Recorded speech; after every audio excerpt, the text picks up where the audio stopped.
নিয়ে এসেছি আলাপি আসর। সবাইকে স্বাগত।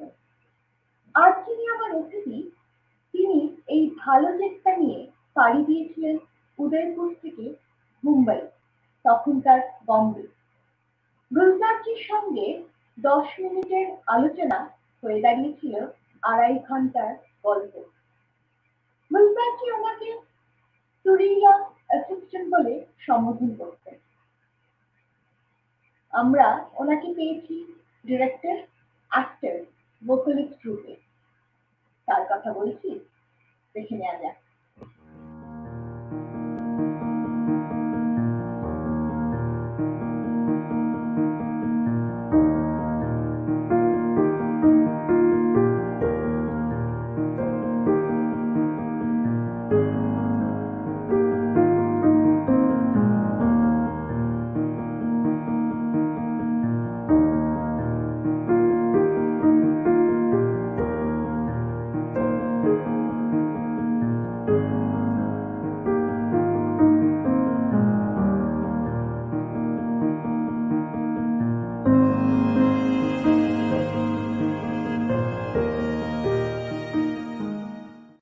বাকি গল্পটা তার মুখ থেকেই শুনবো। Please welcome Arjun Chakraborty. নমস্কার অর্জুন দা, কেমন আছেন বলুন? আমি ভালো আছি লকডাউনে যেরকম থাকা যায়, but I am not killing time, I am playing with my time. পড়াশুনো করছি, যে বইগুলো পড়া হয়নি সেগুলো পড়ে শেষ করছি। তারপরে ভীষণভাবে এক্সারসাইজ করছি, যেটা হয়ে উঠছিল না।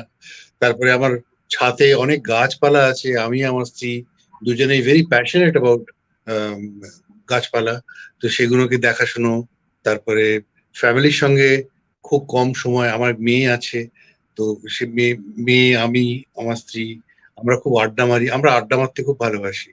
এবং আড্ডার ছলে আমাদের খুনসুটি হয়, আমাদের ঝগড়া হয়, আবার আমাদের মিটমাট হয়, আবার আড্ডা হয়, আবার গান হয়, আবার টিভি দেখা হয়, আবার ছবি দেখা হয়। তো এইসবই করে বেশ ভালো কাটছে, কিন্তু নট ব্যাড। আমরা বাঙালিরা তো এমনিতেই আড্ডা খুব পছন্দ করি, আমাদের আড্ডা থেকেই অনেক কিছু আমরা পেয়ে যাই। তো মনে হয় আড্ডাটা আমাদের মধ্যে থাকুক, আমরা আড্ডার মধ্যে থাকি। তো লকডাউনে এটা তো বুঝলাম যে সুন্দর আপনার যে মনের মতন জিনিস সেগুলো আপনি করছিলেন, গাছ, বই, তার সাথে ফ্যামিলির সাথে টাইম স্পেন্ড করা। এই ক্ষেত্রে বলবো নীলাঞ্জনা দি, আমরা সবাই চিনি নীলাঞ্জনা চক্রবর্তী। উনি কেমন আছেন? ভালো আছেন তো? ভালো আছে, খুব ভালো আছে। এবং ও নিজের মতন থাকে, কেন ওর অনেক কিছু করার আছে। ও ট্যারোট কার্ড রিডার, ও জুয়েলারি ডিজাইনার, ও অঙ্ক নিয়ে বসে, নিউমেরোলজি নিয়ে বসে। তারপরে ওর দুটো বাচ্চা আছে, একটা আমি, একটা আমার মেয়ে, তাদের দেখাশোনা করে। তো অনেক কিছু করে। এবং ওর she is engaged in a very positive and productive kind of an engagement. কাজে ওর ভীষণ ইয়ে, and she is fine and she is touchwood ভালোই আছে। খুব খুব ভালো লাগলো। তো বইয়ের কথা যখন হলো, তো কি কি কি পড়লেন এই লকডাউনের মধ্যে? আমি 4টে ল্যাঙ্গুয়েজে পড়ি, আমি আগে থাকতে বলে দিচ্ছি, 4টে ল্যাঙ্গুয়েজে পড়ি আমি। বাংলা, ইংরেজি, উর্দু আর হিন্দি, এই 4টে ল্যাঙ্গুয়েজে পড়ি। তো আমার কাছে কুর্তল্যান্ড হায়দার বলে একজন লেখিকা, তো ওনার আগ কা দরিয়া আর মেরে ভি সনম খানে বলে দুটো বই আছে, সেগুলো শেষ করছি। তারপরে দারা শিকো একটা বই পেয়েছি। দারা শিকোকে কেউ, ওর ভাইরাই ওকে মেরেছিল, কিভাবে ওই একমাত্র যে রিয়েল সেকুলার লোক ছিল তখনকার দিনে, তার সম্পর্কে পড়ছি। আমি মাঝে মাঝে নিজে কবিতা লিখি, বই পড়ি। এবং একটা বই আমি শেষ করব, সেটা হচ্ছে শিবরাম চক্রবর্তী। আমি মানে এত ভক্ত ওনার, কিন্তু ওনাকে পুরোটা পড়া শেষ হয়নি। আমি রচনাবলী আছে আমার কাছে, আমি পুরো শেষ করছি। আর আরেকটা বই হচ্ছে, আমি বলে দিই আপনাকে, যে সে বইটা মানে ঠিক প্রিন্স বলে একজন স্প্যানিশ রাইটারের লেখা। তো তাকে কিভাবে তারা প্রথমে তারা পাওয়ার দিয়েছিল, তারপরে তাকে জেলে যেতে হয়, সেই নিজের অ্যানেকডটস গুলো লিখেছে, সেটা আমি পড়ছি। এই কটা বই আমি পড়ছি। বাহ! আমারও রিডিং লিস্টে অ্যাড হয়ে গেল কিছু বই, যেগুলো আমিও এরপরে পড়বো। খুব ইন্টারেস্টিং লাগলো। কিন্তু এর মধ্যে থেকে আমরা যেটা জেনে গেলাম যে আপনি কবিতাও লেখেন। আর আজকে কিন্তু আমরা একটু আপনার লেখা কবিতা আমাদের একটু শোনাতে হবে। ওকে। আমি একদম চলে যেতে চাইছি ছোটবেলার কথা। একদম শুরু থেকে শুরু করি আমরা। একটু শুনে যে কিভাবে ছোটবেলাটা কোথায় কাটালেন, কিভাবে হলো? ছোটবেলায় আমি বলি তোমাকে যে unlike any other Bengali boys, আমার ছোটবেলাটা একদম কিরকম অদ্ভুত একটা কেটেছিল। কেন আমার যখন বয়স 2 মাস, তখন বাবা বাবা ডাক্তার ছিলেন, আমরা 5 পুরুষ ডাক্তার। তো বাবা জনসেবা করার জন্যে রাজস্থানের একটা সুদূর গ্রাম বলবো না, হ্যামলেট বলবো, মানসিসর বলে একটা জায়গায় চলে গেছিলেন। তো আমাকেও যেতে হয়েছিল মার সঙ্গে, এবং আমার দিদি, আমরা চারজনে গেছিলাম। তো ওইখানে ওই গ্রামে, যেখানে লণ্ঠনের আলো আর কুয়োর জলে আমি মানুষ হয়েছি, ক্লাস 4 অব্দি ওখানে পড়েছি। তারপরে আমরা ঝুঁঝুনুতে শিফট করি। আমার খেলার সঙ্গী ছিল কুকুরছানা, আর খেলার ইকুইপমেন্ট ছিল গাঙ্গুলি, ঘুড়ি, লাটাই। আর এই এই এইগুলোই আমার ছিল। আমি ক্যারাম বোর্ড কোনোদিন জানতাম না কি হয়, আমি কোনোদিন লুডো জানতাম না কি হয়। তো আমি উটের পিঠে চড়ে, ঘোড়ার পিঠে চড়ে, এই দুটো যখন পাইনি তখন গাধা চড়তো, ওখানে গাধার পিঠে চড়ে আমি মানুষ হচ্ছি। তো আমার ছোটবেলাটা কি অদ্ভুত ভাবে কেটেছে আমি নিজেই জানি না। আমি বাংলা জানতাম না, আমি ক্লাস 6 অব্দি আমি বাংলা জানতাম না। আমার বাবা একদিন বললেন যে কোনো বাঙালির সঙ্গে যদি তুমি বাংলায় কথা না বলো, তাহলে সেদিন তুমি খাওয়া পাবে না। তো আমি অনেক দিন অভুক্ত ছিলাম, কারণ আমার মুখ দিয়ে মারওয়াড়ি কিংবা অন্য কিছু বেরিয়ে যেত, রাজস্থানি ভাষা বেরিয়ে যেত কিংবা ইংরেজি বেরিয়ে যেত। তো আমাকে খাওয়া দেওয়া হতো না। তো আমার দাদু, যিনি যাদবপুর ইউনিভার্সিটির ভাইস চ্যান্সেলর ছিলেন, মানে মার বাবা, ডক্টর সতীশ চন্দ্র ভট্টাচার্য, ওনার নামে এখনো ফ্যাকাল্টি আছে মেকানিক্যাল ইঞ্জিনিয়ারিং এ। উনি উনি জানতেন যে আমি পশু পাখি ভীষণ ভালোবাসি। তো উনি আমাকে বাংলায় 13টা খণ্ড টার্জেনের পাঠিয়ে দিয়েছিল ওই রাজধানী কলকাতাতে। এবং টার্জেন মানে টার্জেন জেন ওরম নয়, কিন্তু টার্জেন নোরা, নোরা বলে হিরোইনের নাম, এবং পশু পাখির অনেক ছবি, এবং টার্জেনের ঘটনাবহুল জীবন। এই 13টা খণ্ড বাংলায় আমাকে পাঠিয়ে দিয়েছিলেন। সেই আমার, আমি যদি বলি যে বাংলার শিক্ষাগুরুকে, আমি বলবো আমার বাংলার শিক্ষাগুরু টার্জেন। তো আমি সেই থেকে বাংলায়, তারপর তো আমি ওখানে অনেক, সবাই জানে যে আমি পড়াশোনা খুব ভালোবাসি। তো বাংলায় সব মানে মোটামুটি খুব কভার করেছি আর কি, এবং বাংলায় একটা দখল আছে। না, সে আমরা সবাই দেখতেই পেয়েছি বাকি কাজগুলোর মধ্যে দিয়ে। তো সেটার বলার কিছু নেই, কিন্তু আর একদম অদ্ভুত ব্যাপার যে আমার মাদার টাং, কিন্তু মানে মাদার টাং এর মতন আমি কিন্তু রাজস্থানি বলতে পারি। মানে এখানে অনেক রাজস্থানী বন্ধু বান্ধব আছে, তাদের বাবা, তাদের বাবারা, তার জ্যাঠারা সবাই আমার সঙ্গে রাজস্থানীতেই কথা বলেন, এবং ওরা বলেন যে তুমি আমাদের থেকে অনেক বেশি ভালো রাজস্থানী বলো। তাই আমার ওই একটা জিনিস আছে যে ল্যাঙ্গুয়েজের প্রতি একটা প্রেম। ল্যাঙ্গুয়েজে যে ভাষাটা আমি শিখবো, সেটা ভালো করে শিখবো। যেমন উর্দু আমার ভীষণ ভালো লাগে।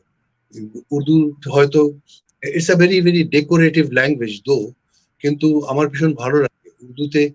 দেখবে একটা খুব সুন্দর ব্যাপার আছে, উর্দুতে কোনো গালাগাল নেই। এটা এমনই একটা ল্যাঙ্গুয়েজ যেখানে কোনো মানে খিস্তি দেওয়া চলবে না, মানে কোনো খিস্তি নেই। তো উর্দুটা ভীষণ ভালো লাগে, ইটস আ ক্রিয়েটেড ল্যাঙ্গুয়েজ। তো আমার বাংলা, আমার মনে হয় যে যারা বাংলা ভাষাকে চেনে না, জানে না, যারা ক্রিটিসাইজ করে কিংবা কুৎসা গায়, আমার মনে হয় বাংলা তাদের শেখা উচিত। এই বাংলা ভাষা, রবীন্দ্রনাথকে নোবেল পুরস্কার দিয়েছেন। আমি জিজ্ঞেস করতে চাই যে ওরা ট্রান্সলেটেড ভার্সনকে নোবেল পুরস্কার দিয়েছে, যদি ওরা বাংলা ভাষাটা জানতেন, তাহলে ওনার জন্য কি পুরস্কার বরাদ্দ ছিল এটা এখনো ভেবে উঠতে পারিনি। সত্যি এমন কিছু আছে শব্দ, ভাষা, ইমোশন, যেগুলো কিন্তু পুরোপুরি কখনোই বোধহয় ট্রান্সলেট করা সম্ভব হয় না। চোখের বালি করতে পারবে? চোখের বালি ট্রান্সলেট করা যাবে না, কিন্তু চোখের বালি এত সুন্দর একটা একটা বাক্য, এত সুন্দর একটা ইমোশন, যে চোখে যদি কোনো বালি পড়ে যায় তাহলে করকর করে, তো সে রিলেশনে সেই চোখের বালিটা করকর করছে। তো এত সুন্দরভাবে উনি বলেছেন নষ্ট নীড়, এটা এত সুন্দর এই শব্দটা, এই আবার এই জন্য যে রবীন্দ্রনাথ কেন আমাদের এখানে, আমি বলি যে একটা জোন কিংবা একটা রাজ্যকে, একটা জায়গাকে বোঝা যায় লেখক দিয়ে এবং লাইব্রেরি দিয়ে, বইয়ের দোকান দিয়ে। আমাদের এখানে যত বইয়ের দোকান আছে, মানে ভারতবর্ষের কথা বলছি আমি, তত অন্য কোনো জায়গায় নেই। আমাদের যে এখানে যত লেখক, এবং লেখকেরা ভালো বহাল তবিয়তে আছে, প্রত্যেকে শান্তিনিকেতনে একটা করে বাড়ি আছে, দুটো গাড়ি আছে। তার মানে কি, পাঠক সংখ্যা বেশি, তাদের পড়া হয়, তাদের অ্যাপ্রিসিয়েট করা হয়, তারা জনসমাদর পায়। তো এই জিনিসটা কিন্তু অন্য কোথাও আমি পাই না, মিষ্টির দোকান আর বইয়ের দোকান এই এত আছে আমাদের এখানে। শুধু আছে। আমরা যেমন পড়তে ভালোবাসি, সেরকমই খেতে ভালোবাসি, সেরকমই গল্প করতে ভালোবাসি একদম। কিন্তু যখন এই ইন্ডাস্ট্রির মধ্যে আমার কোথায় মনে হলো প্রকৃতির মধ্যে আপনি বেড়ে উঠেছেন, তো সেইটা কি বড় হয়ে কখনো সেই বেড়ে ওঠায় আপনার সাহায্য হয়েছে? হ্যাঁ, ভীষণভাবে, পদে পদে পদে পদে সাহায্য হয়েছে। আমাকে মানুষ হয়ে থাকতে শিখিয়েছে, আমাকে টাচ অফ দ্য সয়েল যেটাকে বলে ইংরেজিতে, যে মাটি আঁকড়ে পড়ে চলতে সাহায্য করেছে। আমি কোনোদিন প্লাস্টিক হয়ে উঠতে পারিনি এখন, কোনোদিন সুপারফিশিয়াল হয়ে উঠতে পারিনি এখনো পর্যন্ত। তো সেটার জন্য আমাকে অনেক খেসারতও দিতে হয়েছে। I have paid through my nose, but never mind, I don't regret. আমার কোন রকম তাতে কোন রকম গিলটি ফিল করা কিংবা ইস এটা পেলাম না কেন, উস এটা পেলাম না কেন, এটা হয়নি। আমাকে কে যেন কানে ফিসফিস করে বলে যে অর্জুন, তুমি অনেক কিছু পেয়েছো এবং you are very lucky and you are very fortunate. আমি অনেক কিছু পেয়েছি এই জীবন থেকে, এখানকার মানুষজনের কাছ থেকে, এখানকার ভালোবাসা বলতে পারো, হৃদ্যতা বলতে পারো, সহমর্মিতা বলতে পারো, তারপরে একাত্ম বোধ এবং মনোযোগ দিয়ে আমাকে শোনে, আমাকে শোনায়, সেটা বলতে পারো। কাছের মানুষ, এমনকি দূরের মানুষেরাও কাছে রয়ে গেছে। এত সুন্দরভাবে জীবন আমাকে ঈশ্বর দিয়েছেন যে আমি ধন্যবাদ দেওয়া ছাড়া আমার কাছে আর কিছু নেই। অর্জুনদা, এত কঠিন সময় আর তুমি এত কঠিন ভাবটাকে এত সহজ ভাবে আমাদের সবাইকে বললে, সত্যি আমরা যদি কি পাইনি না দেখি কি পেয়েছি দিকে তাকিয়ে দেখি আর এগিয়ে যাই। আরেকটা জিনিস তোমাকে বলি, যে যেটা তুমি পেয়েছো না, অ্যাকসেপ্ট করো, অ্যাকসেপ্ট করে নাও। কেননা আমি সবসময় যদি অন্যর দিকে তাকিয়ে থাকি যে ওর ঝুলিতে অনেক সুখ আছে, হতেও তো পারে যে এমন একটা দুঃখ আছে যেটা আমি সহ্য করতে পারবো না। ওর ঝুলিতে এমন একটাও তো দুঃখ থাকতে পারে যেটা আমি আমি যদি পেয়ে যাই, কেন ঝুলিটা তো একসঙ্গেই আসবে, ঝুলিটা তো ওই দুঃখগুলোকে বাদ দিয়ে আসবে না। কাজেই আমি কখনো যেন অন্যর দিকে তাকিয়ে যে এ মা, ও এত পেয়ে গেল আমি পেলাম না, এ মা ও এত ফর্সা আমি এত কালো, এ মা আমাকে ওকে এত সুন্দর দেখতে, আমার বেসিক্স যেগুলো, এ মা ওর ব্যাংক ব্যালেন্স এত বেশি আমার এত কম, আমি দিন আনি দিন খাই টাইপের হয়েছি, এটা না ভেবে যেটা আমার কাছে আছে ওটা তো চেঞ্জ করা যাবে না। Can I change my nose, can I change my eyes, can I change my skin, can I change my character? I can't. তো যেটা আমার কাছে আছে সেটা নিয়ে আনন্দ থাকি না, আমি এটাই বলতে চাই। আর কোথাও মনে হয় এর তো কোনো শেষ নেই অর্জুনদা, যদি আমরা দেখে যাই কি নেই আর আরেকজনের কিংবা অন্য কি আছে, তার কোনো শেষ নেই। একদম শেষ নেই। আমি আলেকজান্ডার একটা গল্প আছে, আলেকজান্ডার তো 29 বছর বয়সে মারা গেছিল।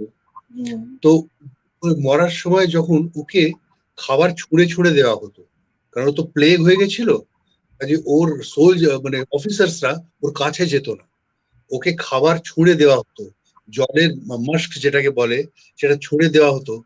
তখন ও বলেছিল যে 3টে জিনিস আমার জন্য করো। 3টে জিনিস হচ্ছে যে কফিনে আমাকে নিয়ে যাবে, এর 2টো হাত আমার যেন বেরিয়ে থাকে, আর ডাক্তাররা যারা আমাকে দেখেছে তারা যেন আমার পাশে থাকে, মানে সঙ্গে সঙ্গে চলে। আর যত আমি মোহর রোজগার করেছি, যত করেছি, সেগুলো যাতে ছড়ায় সবাই।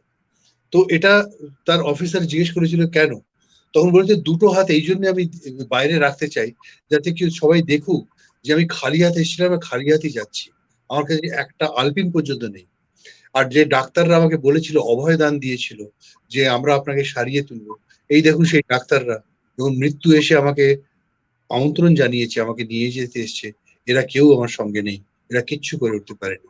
দ্বিতীয় জিনিস হচ্ছে এই সম্পদ, এই জায়দাদ, এই ঐশ্বর্যের জন্যে আমি যত লোককে মেরেছি, যত লোককে রক্তপাত হয়েছে, সেটা কিচ্ছু নয়, এখানেই রয়ে যাচ্ছে, এই মাটিতেই পড়ে থাকবে। তো এই জিনিসটা যদি আমরা কাজে লাগাই, আমি বলছি না আলেকজান্ডার হয়ে যায় সবাই, কিন্তু আমি বলছি যে এই ফিলসফিটা কিন্তু আমাকে ভীষণভাবে হন্ট করে। কোর ফিলোসফি যেটা সেই জীবন দিয়ে আমাদের বুঝিয়ে দিয়ে এক্স্যাক্টলি। নেন, সেটাই রেফার করলে হতো না। আর আমি চলে যাবো একটু, বলছিলে যে একাডেমিক্স অ্যান্ড প্রফেশনাল, তোমার হচ্ছে তোমার বাবা ডক্টর, তোমার দাদু একাডেমিক্স ছিলেন, তো সেখান থেকে তোমাদের 5 পুরুষ আসলে ডক্টর বললে, সেখান থেকে তুমি একদমই একটা অন্য ফিল্ড, অন্য ইন্ডাস্ট্রি তোমাকে অ্যাট্রাক্ট করলো। যখন আমি উদয়পুরে পড়তাম, তখন 3rd ইয়ার চলছে আমার বিএসসি, এবং চেতক সিনেমা হলে আমরা একটা ছবি দেখতে গেছিলাম, শরাফত বলে। সেটা পরবর্তীকালে যখন আমি অসিত সেনের সঙ্গে কাজ করি, তখন আমি অসিত দাকে বলেওছিলাম এটা, যে আপনার জন্য আমি ফিল্ম ইন্ডাস্ট্রিতে এসেছি। সেই শরাফত ছবিটা, ধর্মেন্দ্র হেমা মালিনীর ছবি, তোমার নিশ্চয়ই মনে থাকবে। ওই ছবিটা দেখে যখন আমি বেরিয়ে এসি, তখন আমরা অনেকগুলো বন্ধু বান্ধব ছিলাম, যথারীতি আমরা হোস্টেলে গেছি। হোস্টেলে গিয়ে যা হয় আর কি, ওই সময় একটা 19 বছর বয়সের ছেলে কি করতে পারে, আর্গুমেন্ট, তর্ক, তর্ক থেকে ঝগড়ায় পরিণত হয়, সবাই রক্ত গরম। ওই সময় একটা ছেলে, নাগেন্দ্র গ্রেওয়াল বলে, আমার এখনো মনে আছে, সে আমাকে গালাগাল দিয়ে বলেছিল যে নিজে ছবি কর, তারপরে বড় বড় কথা বলিস, প্রচুর বড় বড় কথা বলিস, তো নিজে ছবি কর। এমনিতে বন্ধু বান্ধবদের কথা মনে লাগে না, কেননা সবাই তো ঠাট্টাই আর কি করছিল। কেন যে ওই কথাটা আমার লেগে গেল, এবং কেন যে আমি রেজাল্টের অপেক্ষা না করেই আমি উদয়পুর থেকে বম্বে ট্রেন ধরলাম, কাউকে না জানিয়ে, এবং কাউকে না জানিয়ে আমি গুলজার ভাইয়ের সঙ্গে দেখা করলাম, এবং উনিও কেন যে আমাকে নিজের সহকারী পরিচালক হিসেবে রেখে নিলেন, কেন যে আমাকে অগ্রিম 4 মাসের মাইনে দিয়ে দিলেন, এটা আমি এখনো পর্যন্ত বুঝে উঠতে পারি না। এটা একটা উপন্যাসের মতন, এটা একটা, আমার এখনো ধন্দ আছে যে কোথাও একটা ইনভিজিবল ফোর্স আমার পেছনে কাজ করে সব সময়, আমাকে ঘিরে রাখে, যে যেটা আমাকে, I am destined to do this things, I will have to do this things. You changed your dream, আমার সেটাই। Absolutely, I chase my dream, I love my dreams. কেননা একটা কথা বলি তোমাকে, একটা অ্যাবস্ট্রাক্ট কথা, যে আমরা মনে করি যে এটা একটা প্রজাপতি, একটা প্রজাপতি আমাদের সামনে উঠছে, সে প্রজাপতিরও তো মনে হতে পারে যে এটা একটা প্রজাপতি, হয়তো হতেও তো পারে আমি এটা স্বপ্ন দেখছি। আমরা স্বপ্ন দেখি, স্বপ্নের মধ্যে কখনো আমাদের মনে হয় না কিন্তু আমরা স্বপ্ন দেখছি। যে মুহূর্তে আমাদের স্বপ্ন দেখা মনে হয়, আমাদের স্বপ্নটা ভেঙে যায়। হ্যাঁ, কিন্তু এটাও তো হতে পারে যে এই যে সব দিকে হচ্ছে, এটা একটা একটা হচ্ছে, কেউ যদি 3rd ওয়ার্ল্ড থেকে কিংবা এক্সট্রা টেরিটোরিয়াল থেকে যদি একটা ইটি এসে আমাদের বলে যে তোমরা মানুষই নও, আমরা প্রুফ করে দিচ্ছি যে তোমরা মানুষই নও, আমরাই তো আমাদের মানুষ বলি না, অন্য তো কেউ বলে না যে আমরা মানুষ। আমরাই বলছি মানুষ, আমরাই বলছি আমাদের মনুষ্যত্ব আছে, আমরাই বলছি আমরা মনুষ্য ধর্ম পালন করব, সবকিছু তো আমরাই বলছি। কেউ তো ওপর থেকে কিংবা অন্য গ্রহ থেকে আমাদের থেকে বেশি বুদ্ধিমান, সে এসে বলছে না যে আমরা মানুষ। সে যদি একদিন বলে দেয় যে তোমরা অনেক বেশি অধম, তোমরা যেহেতু এই ভাষাটা নিয়ে নিজেদের কথা বলো বলে তোমরা মনে করছো তোমরা অনেক বেশি নীচ, অনেক বেশি অধম, তোমাদের মনে অনেক বেশি জিঘাংসা আছে, অত্যাচার করার ক্ষমতা আছে, সেই জন্য তোমরা, যদি তখন আমরা কি করবো, কোথায় যাব? এই প্রশ্নগুলো আমার আসে। মনে পড়ে যাচ্ছে সত্যজিৎ রায় বাবুর লেখা বঙ্কু বাবুর বন্ধুর গল্পর কথা, ওইরকমই কোনোদিন যদি চলে আসে আমাদের একদম মধ্যে। একদম। সেটাই। তো যখন তো ধরলে ট্রেনটা ধরলে উদয়পুর থেকে আসার জন্য, ওই জার্নিটা একটু আমাকে বলো। উদয়পুর যখন আসি, আমি জানি না আমি কোথায় যাব, কোথায় এ করবো। আমি যখন উদয়পুরে টিকিট কেটেছি, প্রায় 250 স্টুডেন্টস তারা আমাকে সি অফ করতে এসছে, এবং সব থেকে বেশি মনমরা এবং দেখলাম কাঁদছে, সে হচ্ছে ওই ছেলেটি যে আমাকে গালাগাল দিয়েছিল। তার মনে হচ্ছে যে আমি ওর জন্য আমি ছেড়ে দিচ্ছি, ছেড়ে চলে যাচ্ছি। তো আমি, আমার কাকার বন্ধু ছিলেন, তার বাড়িতে উঠেছি। তারা খুব সন্দেহ নজরে আমাকে দেখছে, যে কেন হঠাৎ বম্বেতে এলো, কি ব্যাপার, আহ, আহ, কোনো ভালো সদুত্তর দিতে পারছি না। এই পরের দিন আমি ঠিকানা খুঁজে খুঁজে খুঁজে খুঁজে আমি পালি হিল, আহ, ব্যান্ড্রাতে কোজি হোম বলে একটা অ্যাপার্টমেন্ট এখনো আছে।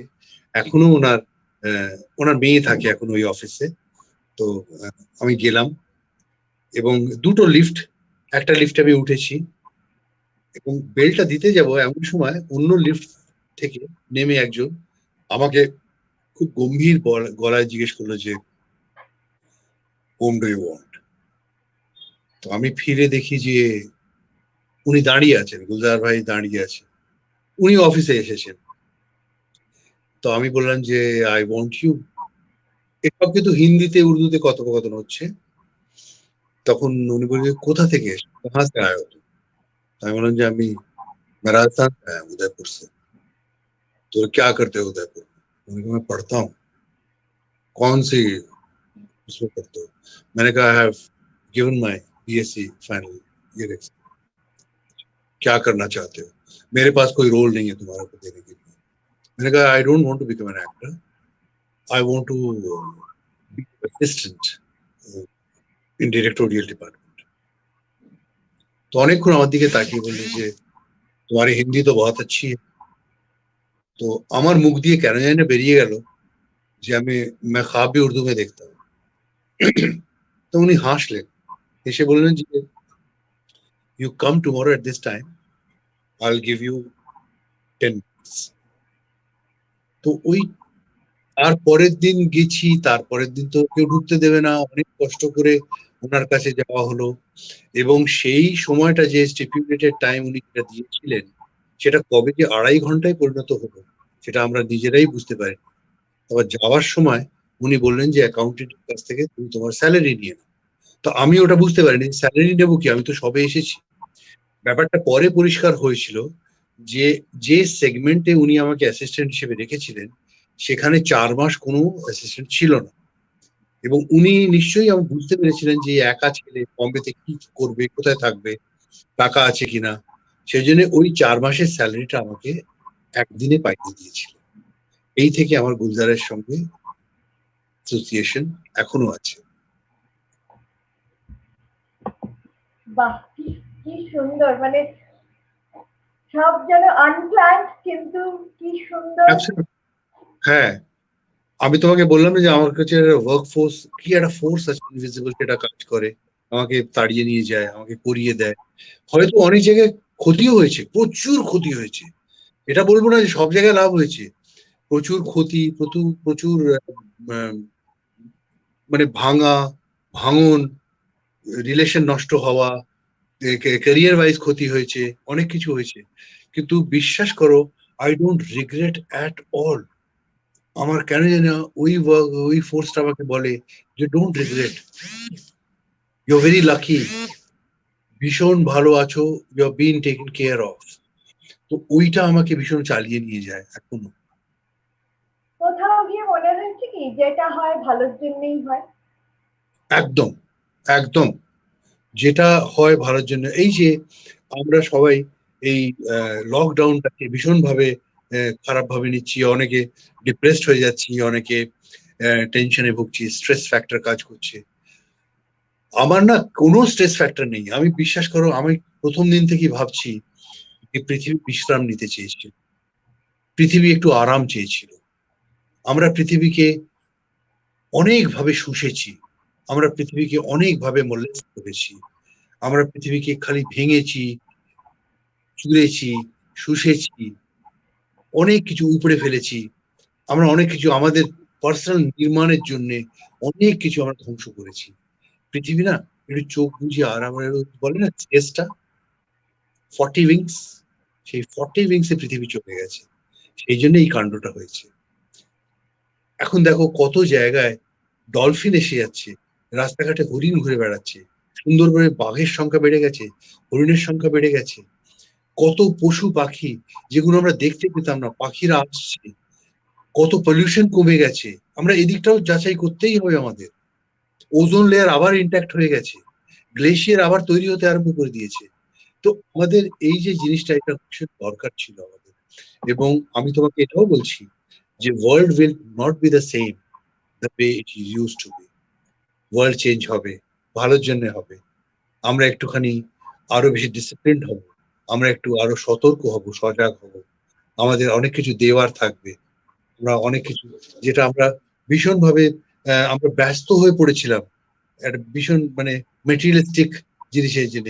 গাড়ি নেই কেন, আমার বাড়ি নেই কেন, আমার দুটো আছে আরেকটা নেই কেন, ওই জমিটা আমার হাতে আসছে না কেন, ওই ব্যাংক ব্যালেন্সটা তো এইটুকু, আবার আরো আসছে না কেন, ওকে কি করে ধোকা দেব, ওকে কি করে ইউজ করব, কি করে মিস ইউজ করবো। এই করতে করতে আমাদের কোথাও একটা আমরা জানতো একটা আকার নিয়ে ফেলেছিলাম।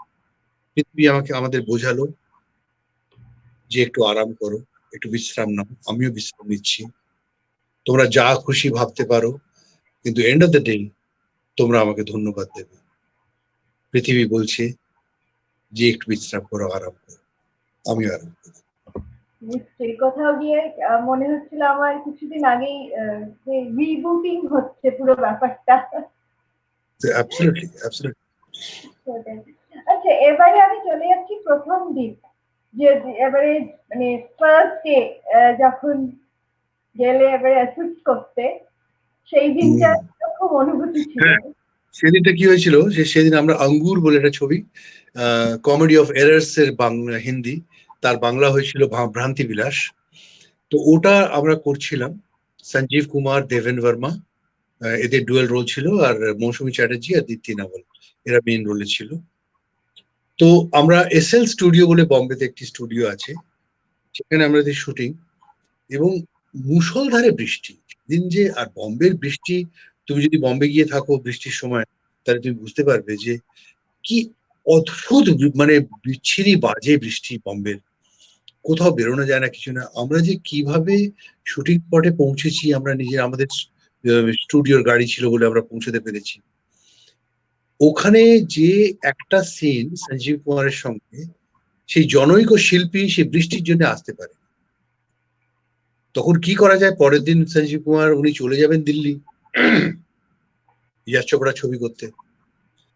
তখন গুলজার সাহেব আমাকে ডেকে বললেন যে, খানিকক্ষণ আমার দিকে তাকিয়ে বললেন যে ডায়লগ याद है? তাই বললেন যে হ্যাঁ হ্যাঁ। বলে মুंह पोंछ के खड़े हो जाओ, सीन कर लो। তাই আমি প্রথমে বুঝতে পারিনি।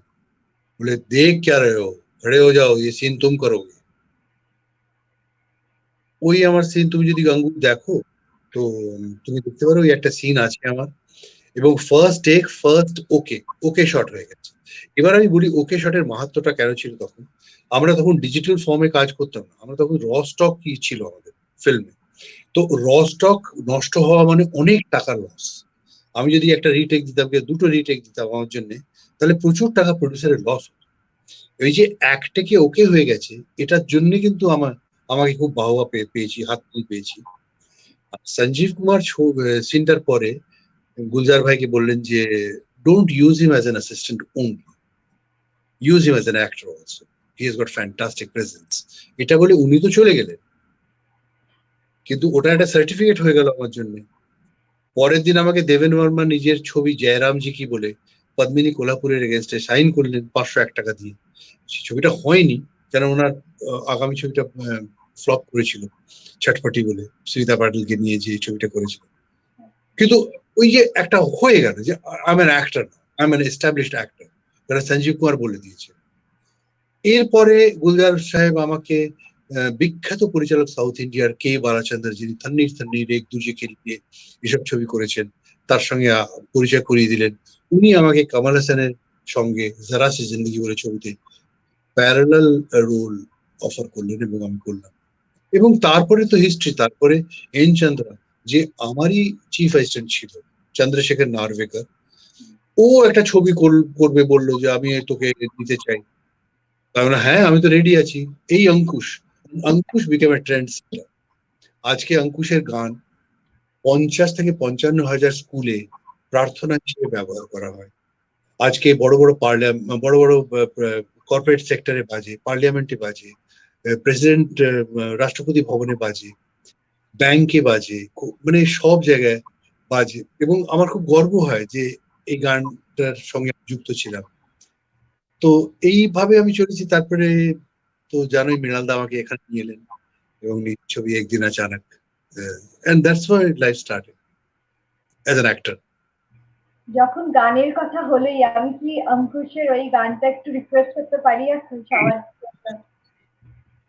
दूर अज्ञान के हो अंधेरे, तू हमें ज्ञान की रोशनी दे, हर बुराई से बचते रहे हम, जित भी दे भली जिंदगी दे, बैर हो ना किसी का किसी से, भावना मन में बदले की हो ना, हम चले नेक रास्ते पे हमसे भूल कर भी कोई भूल हो ना, इतनी शक्ति हमें दे न दाता, मन का विश्वास कमजोर हो ना। দারুণ দারুণ, মানে সত্যি এখন আমাদের এটাই আমাদেরও মনের ইচ্ছে, আমাদের শক্তি দিক, আমরা সবাই ভালো থাকি, সবাই সুস্থ থাকি।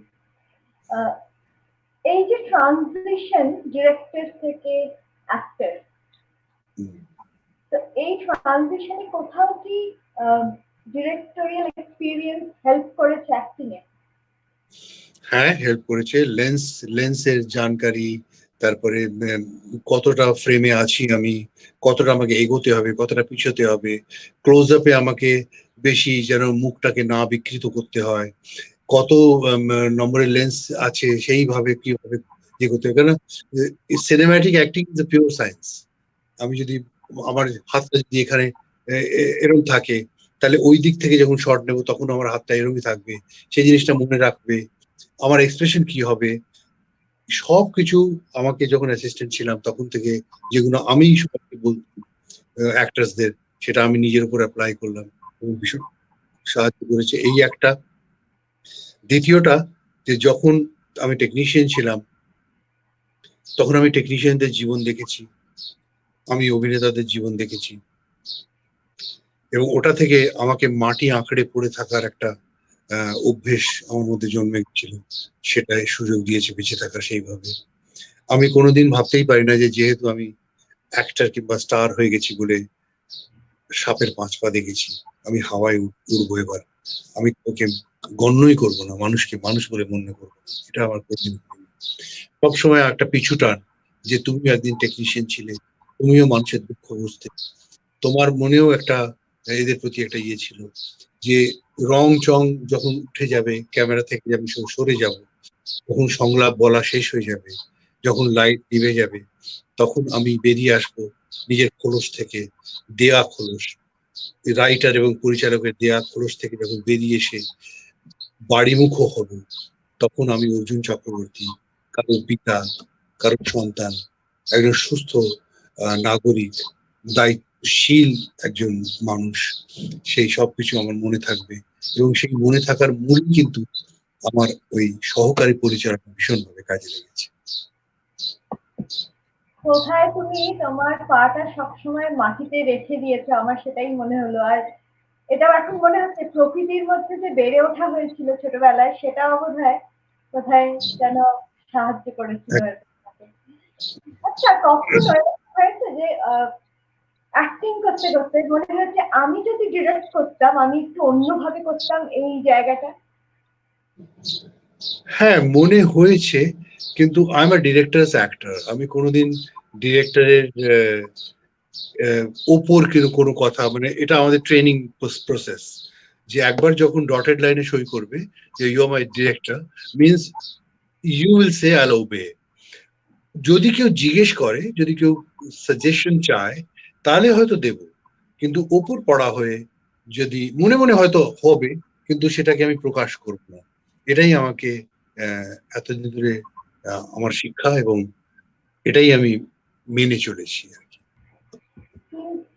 কোনটা বেশি ভালো লাগছিল, মানে ডিরেক্ট অ্যাসিস্ট করেছেন, অ্যাক্ট করেছেন, ডিরেক্ট করেছেন, তো কোনটা বেশি ভালো লাগলো, অ্যাক্টিং না শোনো ডিরেক্ট? শোনো, আমার আমার পকেটে অনেকগুলো ভূত আছে, জানো তো, এই ভূতগুলো বেরিয়ে আসে মাঝে মাঝে, একটা ভূত বেরিয়ে আসে, আবার সে ঢুকে পড়ে, আবার একটা। পাঁচটা সন্তান হলে কাউকে বলা যায় যে কোনটা ভালো কোনটা মন্দ? আজকে আমি উপন্যাসও লিখে ফেলেছি, মন চাই বলে একটা উপন্যাস। আমি কবিতার বইও রিলিজ হয়ে গেছে, অর্জুনের অকবিতা। তারপরে আমি স্পেল বাউন্ড বলে টাইমস অফ ইন্ডিয়াতে একটা সিরিজে 7-8টা গল্পও লিখে ফেলেছি, শর্ট স্টোরি আমি এখনো লিখছি। তো অভিনয় করি। সেই জন্য বললাম না যে ফিস ফিস করে কে যেন আমাকে বলে যে Arjun you are very lucky.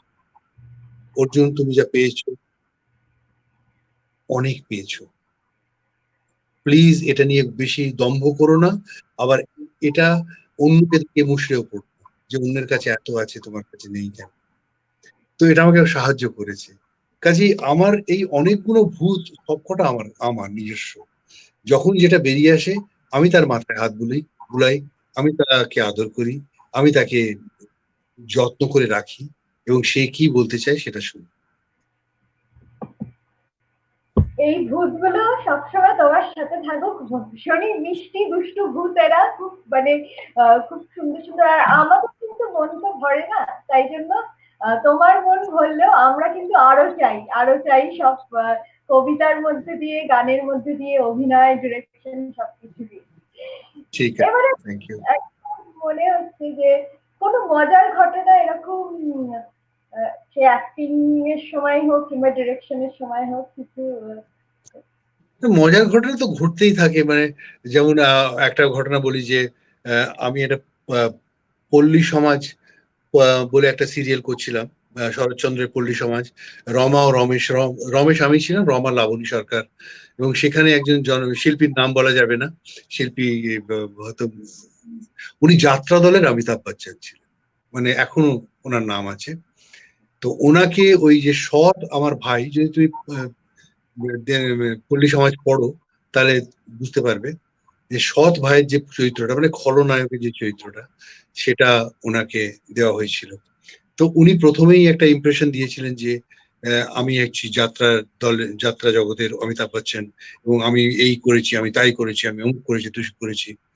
তো একটা 4 লাইনের ডায়লগ ছিল, সেটা বলতে গিয়ে ওনার প্রায় 1.5 ঘন্টা লেগে গেছিল। এবং সেই 1.5 ঘন্টার মধ্যে আমরা যা হাসাহাসি করেছিলাম, আমি, অনামিকা সাহা এবং লাবণী, আমরা 3 জনে মিলে। এবং প্রায় 4টে 5টা পাঞ্জাবি চেঞ্জ করতে হয়েছিল ওনার, এত ঘেমেছিলেন উনি। এবং খালি বলছেন যে আমার দেরি হয়ে যাচ্ছে বলে আমি ঘরে যাচ্ছি, আমার ওখানে শো আছে। তো পরিচালক খালি খুব নম্র ভাষায় বলছে, আপনি এই শটটা দিয়ে যান, আপনাকে আমি ছেড়ে দিচ্ছি। আপনি তো 4টে লাইন, আপনি 4টে লাইন বলে চলে যান না। আপনি তো অনেক বড় অভিনেতা, অনেক বড় মাপের অভিনেতা।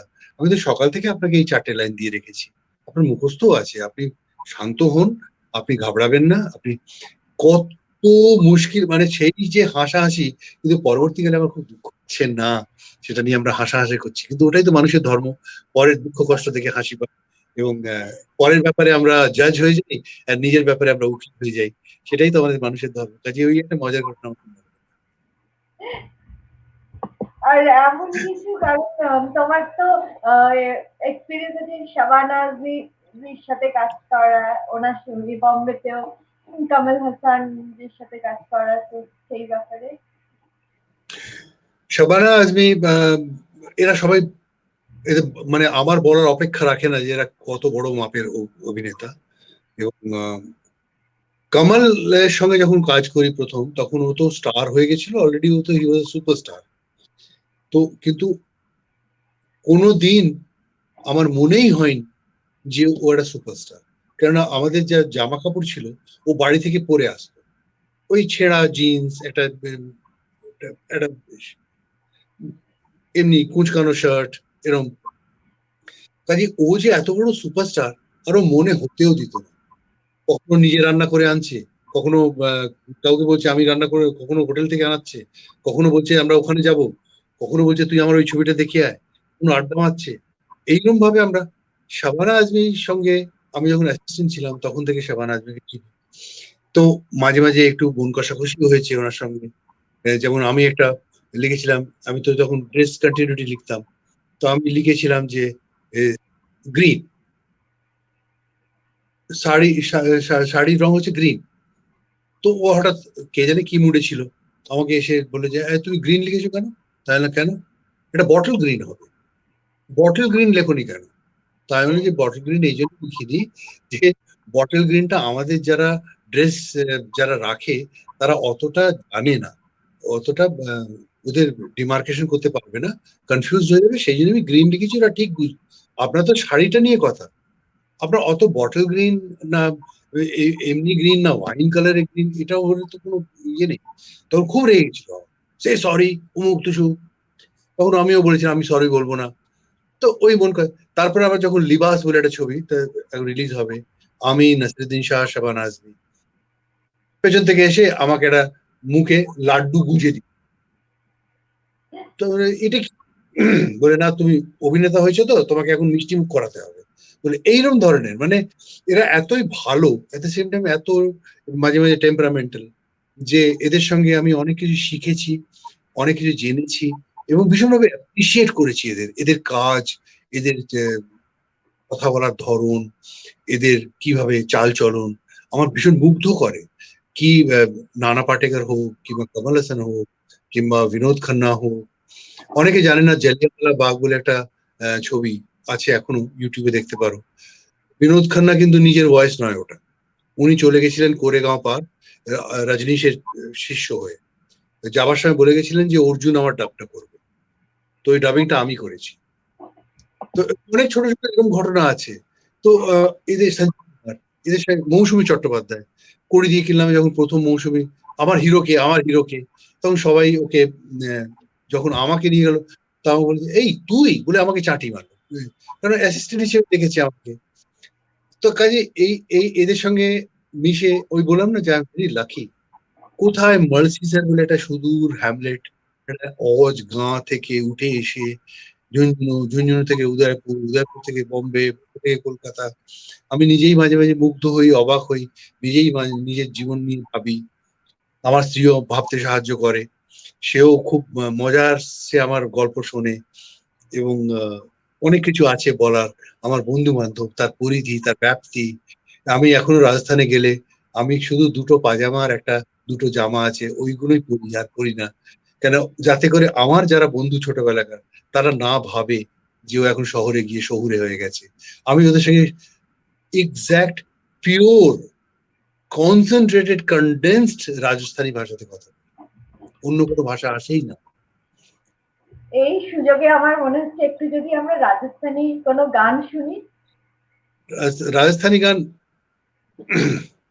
রাজস্থানীতে কথা বলবো, রাজস্থানীতে কথা বলে দিই, তাহলে সেটাই গান হয়ে যাবে। হ্যাঁ, হ্যাঁ। तो परसों मैंने फोन करया, और फोन करके मैंने कही कि मैं यहाँ की बात है, शो करूंगा। तो मैंने बेरो को नहीं हो कि यूके से फोन करोगा थे, मैंने शो करूंगा। तो शो करके मैंने मजो आ रही है, मैंने चोखे लाग रही है बात, थारी बात भी चोखी लाग रही है, मेरी बात भी चोखी लाग रही है, मैंने खुद ने देख रहे हो ना, तो बहुत बोलो लाग रहे हो, और सोच रहे हो भी हो के करियो के नहीं करियो। ভীষণ সুইট, শুনতে লাগলো। আমি পুরোটা তো বুঝতে পারলাম না, একটু যদি আমাদের সবার জন্য একটু বলে দাও। এই যে বললাম, পরশু তুমি ফোন করেছিলে আমাকে, আমি ভাবতেই পারিনি যে ইউকে থেকে কেউ ফোন করছে। আমি এই শোটা করে তোমাকেও ভীষণ ভালো লেগেছে, আমার নিজেকেও নিজের খুব ভালো লাগছে, কারণ আমি নিজের কথা বলছি আবার সেগুলো মনে পড়ে যাচ্ছে, এবং অনেক কিছু মনে পড়ে যাচ্ছে। শো ইজ ফ্যান্টাস্টিক, এটাই বললাম। Thank you so much Arjun দা। আর হ্যাঁ, আমরা খুব ভালো আবার আড্ডা আমাদের সত্যিই জমে উঠেছে। তো এইটা চলতে থাকুক এখন। আমি জিজ্ঞেস করতে ইচ্ছা হচ্ছে আমার এখন যে যেহেতু বম্বে অ্যান্ড কলকাতা দুটো জায়গাতেই কাজ করেছো, ওয়ার্ক কালচারের কিরকম ডিফারেন্স তোমার কাছে লেগেছে? Calcutta is very emotional, Bombay is very professional, এবং দুটো দিকই চাই আমাদের, মানে সুরও চাই সারও চাই, কিন্তু যখনই কোনো কিছু বেশি হয়ে গেছে তখনই তাকে ভক্তি হয়েছে, সেটা বম্বে হোক কিংবা কলকাতা হোক। বম্বেও বেশি যখন প্রফেশনাল হয়ে গেছে তখন তাদের ভক্তি হয়েছে। আমরাও যখন বেশি ইমোশনালি অ্যাটাচড হয়ে পড়ি কোনো জিনিসে তখন আমাদেরও ভুগতে হয়। যে একজনের বাঙালিদের এমনিতেই একটু স্বভাব যে তারা ভীষণ ইমোশনাল হয়। যদি তোমাকে আমার ভালো লাগে তাহলে তোমার সবকিছু ভালো। হ্যাঁ, তোমার কানের দুলটা থেকে আরম্ভ করে, শাড়িটা থেকে আরম্ভ করে, তোমার পাড়াপড়শি থেকে আরম্ভ করে, তোমার মাসির ছেলে থেকে আরম্ভ করে, তোমার প্রতিবেশী, সবাই ভালো। হ্যাঁ, আর যদি তোমাকে খারাপ লাগে তাহলে তোমার সব খারাপ। এইটা হচ্ছে বাঙালিদের একটা মানে একটা সেটব্যাক বলতে পারো। কিন্তু এটা নিয়েও কিন্তু আমি বলবো যে বাঙালির মতন জাতি হয় না। কিন্তু বাঙালিদের থেকে এত বেশি নোবেল পুরস্কার কিন্তু অন্য কোনো জাতি আনেনি। হ্যাঁ, এই ভাষায় এত বেশি মহর্ষি, রামকৃষ্ণ পরমহংস থেকে, কেশব সেন থেকে, বিবেকানন্দ থেকে, গিরিশ ঘোষ থেকে আরম্ভ করে আমরা সেই রেনেসা যে কল্লোল যুগ, সেখানে তিন বন্দ্যোপাধ্যায়, মানিক বন্দ্যোপাধ্যায়, তারাশঙ্কর বন্দ্যোপাধ্যায়, বিভূতিভূষণ বন্দ্যোপাধ্যায়, তারপরে আসছে বিধানচন্দ্র রায়, তারপর আসছে সত্যজিৎ রায়। কি দেয়নি আমাকে আমাদের বাঙালি রায় বাংলাদেশ! আমরা আমরা গর্ব করে বলতে পারি যে আমাদের কাছে আমরা যা পেয়েছি, বিদ্যাসাগর কেউ পেয়েছে? কেউ পেতে পারে না, কেউ পেতেই পারে না। এবং এই বাংলা ভাষা, এই ভাষাটাকে যে একবার বুঝতে পেরেছে, একবার শিখেছে, সে কিন্তু এই ভাষা কোনোদিন ছাড়তে পারবে না। এইভাবেই বোধহয় আমাদের Kolkata cultural capital of India হয়ে উঠেছে। আহ, আর Exactly. আর তার সাথে আমার কোথাও গিয়ে মনে হয় অন্য কোনো মানে with due respect to other languages, আমার কোথাও মনে হয় ভাগ্যিস আমি বাংলা পড়তে বুঝতে পারি, নালে এগুলো আমার পড়া হতো না, বোঝা যেত না। এক্স্যাক্টলি, এক্স্যাক্টলি, যে কতটা মিস করেছে যারা যারা বাংলা জানে না, ওরা যে কতটা মিস করেছে এটা আমি বলে বোঝাতে পারবো না। রবীন্দ্রনাথের কবিতা মিস করেছে, জীবনানন্দ দাশের কবিতা মিস করেছে। হ্যাঁ, শক্তি চট্টোপাধ্যায়, জয় গোস্বামী, এদের মিস করেছে। রমাপদ চৌধুরী, সুচিত্রা ভট্টাচার্য, শীর্ষেন্দু মুখার্জির উপন্যাস মিস করেছে। ভাবা যায়? এ অভাবনীয়। যত আমি পড়ি তত আমার মনে হয় যে আমি কত লাকি, আমি কত ভাগ্যবান যে আমি এই ভাষাকে চিনি, জানি, বুঝি। আর এটা আমি এই জন্য বলছি যে আমি হিন্দিটাও ভালো জানি, উর্দুটাও জানি, ওই ভাষাতেও পড়ছি বলে আমি এই কথাটা বলতে সাহস পাচ্ছি। আমি না জেনে বলছি না কিন্তু। সব থেকে আমার প্রিয় অথর, খুবই বোধহয় একটা ডিফিকাল্ট কোয়েশ্চেন হয়ে যাবে এখন, কিন্তু প্রিয় অথর যদি জিজ্ঞেস করি প্রত্যেকটা ল্যাঙ্গুয়েজেই, যদি আমাদের একটু বলো। আমার উর্দুতে এই মুহূর্তে খোরতলেন হায়দারকে ভীষণ ভালো লাগে। কবিতা ফয়েজ আহমদ ফয়েজ, এবং এখন বশির বদ্র পড়ছি, মুনব্বর রানা পড়ছি, ওদের খুব ভালো লাগে। বাংলায় জীবনানন্দ দাশ, জয় গোস্বামী, রবীন্দ্রনাথ, এদের ভালো লাগে। শক্তি চট্টোপাধ্যায় তো অবশ্যই আছে, ওনাকে আমি চিনতাম, উনি আমাকে খুব স্নেহ করতেন। শীর্ষেন্দু মুখার্জি আমাকে ভীষণ স্নেহ করেন। সুচিত্রা ভট্টাচার্য আমাকে ভাই বলতেন, নিজের ছোট ভাই হিসেবে দেখতে, রাখি পরাতেন। আহ, অনেক ঘটনা আছে, সেগুলো মনে পড়ে যাচ্ছে, খুব ইমোশনাল হয়ে যাচ্ছে। উনি তো নেই এখন এই জগতে। আর উর্দু, ইংলিশে আমার ভীষণ উইলিয়াম সমারসেট মম, যদিও একটুখানি ওল্ড ফ্যাশন, সবার লাগবে, কিন্তু আমার উইলিয়াম সমারসেট মমকে ভীষণ ভালো লাগে। আমার অস্কার ওয়াইল্ডকে ভীষণ ভালো লাগে। তারপরে উম ইদানিং কালে আমি আহ, কয়েকটা হিন্দিতে আমি মহাদেবী বর্মা, ফণীশ্বরনাথ রেণু, তারপরে মুন্সী প্রেমচন্দ, তারপরে জৈনেন্দ্র জৈন, এদের দেখে আমার পড়তে খুব ভালো লাগে। আমি তো স্টার্ট করেছিলাম, আমি তো খুব যখন পড়তে আরম্ভ করলাম ছোটবেলায়, তখন তো আর অন্য কিছু পেতাম না, ওই সস্তা দরে ডিটেকটিভ বইগুলো পেতাম। খুব মানে সেই হিন্দি উর্দুতে লেখা থাকতো, ইবনে ইবনে শফি, তারপরে বেদ প্রকাশ কাম্বোজ, এগুলো কেউ নামই শোনেনি, এদের বই পড়ে আমি পড়তে আরম্ভ করেছি। কাজেই আমি একটা সময় ছিল যে যেটা পেতাম সেটা পড়ে ফেলতাম। তা এখন হয়েছে কি যে I am more incline towards autobiographies, self confessions, এগুলো আমার বেশি ভালো লাগে। এখন রিসেন্টলি কার বই পড়ছো কোনো? বললাম বললাম যে দারাশিকো পড়ছি, দারাশিকোটা শেষ করি, দারাশিকো পড়ছি। তো যখন মানে কথা হচ্ছিল গীতাঞ্জলি ট্রান্সলেশন নিয়ে, আমার এখন মনে হচ্ছে অন্য ল্যাঙ্গুয়েজ যেগুলো ট্রান্সলেটেড ওয়ার্ক সেগুলো কি প্রপার ট্রান্সলেশন হচ্ছে, না ইমোশনসটা ফিল করছে সেটাও না হচ্ছে? না না। উনি খুবই বাজে ট্রান্সলেশন ছিল, গীতাঞ্জলি যে ট্রান্সলেশনটা খুব না, অন্য বাজে। ল্যাঙ্গুয়েজের কথা বলছি। অন্য যখন উর্দু কোনো ওয়ার্ড ট্রান্সলেটেড ওয়ার্ড কিংবা হিন্দি ট্রান্সলেটেড ওয়ার্ড সেগুলো সেগুলো যখন, ইংরেজিতে, হ্যাঁ, মানে ইংরেজিতে যদি, মানে নাকি বাংলা থেকে উর্দু হিন্দিতে হয়? না মানে হিন্দি উর্দু থেকে যেগুলো ইংলিশ ট্রান্সলেটেড ওয়ার্ড হয়েছে সেগুলো। ইংলিশ তবু, English is a very strong language mind you. মানে আমি বলি যে English language is like a women's wardrobe, full of things, lots of colors, shapes and sizes. You got to pick and choose. English ল্যাঙ্গুয়েজটা কিন্তু ভীষণ flexible language. প্রত্যেকবার ওদের seminar হয় ওয়েবস্টার আর অক্সফোর্ডের, ওরা সব দুনিয়ার জগতের যত ভাষা আছে সেখান থেকে চুজ করে করে নিজের ডিকশনারিতে ঢুকিয়ে দেয়। কাজে ওদের ইংলিশ ল্যাঙ্গুয়েজটা খুব উন্নত হচ্ছে কিন্তু। কাজেই যে ইংলিশে ট্রান্সলেশন গুলো পড়ি সেগুলো খুব ভালো, কিন্তু কেন জানি না যতবার আমি গীতাঞ্জলি ট্রান্সলেশন পড়েছি আমার হিন্দিটাও ভাল লাগেনি, আমার ইংলিশটাও ভাল লাগেনি।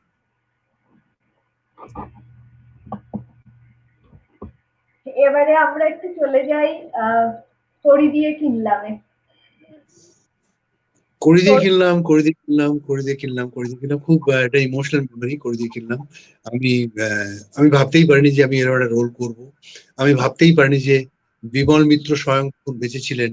উনি আমি যখন প্রণাম করলাম উনি আমাকে বুকে জড়িয়ে ধরে বললেন যে মনে হচ্ছে দ্বার ভাঙার জমিদারের ছেলেটা আমার সামনে দাঁড়িয়ে আছে। আমি ভাবতেই পারিনি যে আমি মৌসুমী চট্টোপাধ্যায়, তারপরে তাপস পাল, তারপরে অপর্ণা সেন, উৎপল দত্ত, হারাধন বন্দ্যোপাধ্যায়, এদের সঙ্গে কাজ করব। মানে আমি ভাবতেই পারিনি। আমার ভাবনার সুপ্রিয়া চৌধুরী আমার মা হয়েছিলেন। কত কি শিখলাম এদের কাছ থেকে, এবং কত কি আমি অবাক হয়ে গেছিলাম যে তারপরে এরা সবাই আমাকে নিয়ে খুব আমাকে খুব ভালো, তপন সিংহ আমাকে বলেছিল যে একমাত্র তোমাকে আমার পছন্দ হয়েছে এই সিনেমায়, এই ছবিটাতে। তো এই জিনিসগুলো আমার খুব ভালো লেগেছে। করে দিয়ে কিনা রোলটা ভীষণ ভালো ছিল, একটা ভীষণ ডিফিকাল্ট রোল, যে মনে হবে যে মামাজ বয়, কিন্তু না, ও মামাজ বয় নয়, ও হচ্ছে ভিকটিম অফ হিজ ওন কনভিকশনস, এটা বলা যেতে পারে। যে ও যেটা বিশ্বাস করে সেটাকে খুব পোলাইটলি সেটাকে সবার সামনে রাখে, এবং প্রকৃত শিক্ষিত একটা মানুষ।